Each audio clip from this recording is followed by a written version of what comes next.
坐咗冇幾耐，都係全院門咗一間小店，真係值得介紹俾大家，好好食。我哋喺邊度食嘢啊？我哋而家去筲箕灣一間小廚，而家差唔多到啦。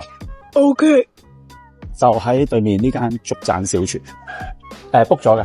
入到嚟小店一間，記得要訂台。第一個係斑扣，好鬼香喎！呢個落咗好多料頭，紅椒、紅椒、蘿蔔。呢個係薑塊，哇！睇下，超好食呢個，再出辣花。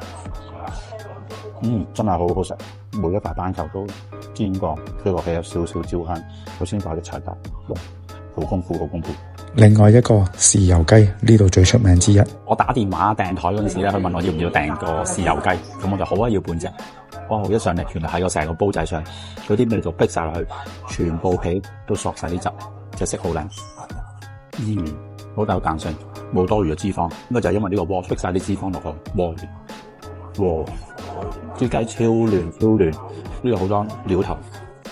呢個勁多料頭，就拍咗啲薑絲喺側邊，薑葱、洋葱，仲有呢個豉油汁。阿女食咗一啖，即刻話好味，食埋個料頭先，就係薑葱，我未好。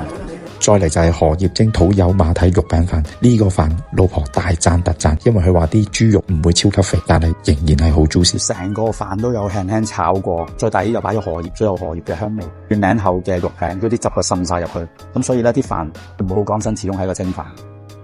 呢個肉餅咧，好好味，好有馬蹄豬肉肥瘦都比例好好，唔會好多肥豬肉喺入邊，但係啲油香就會仍然食到。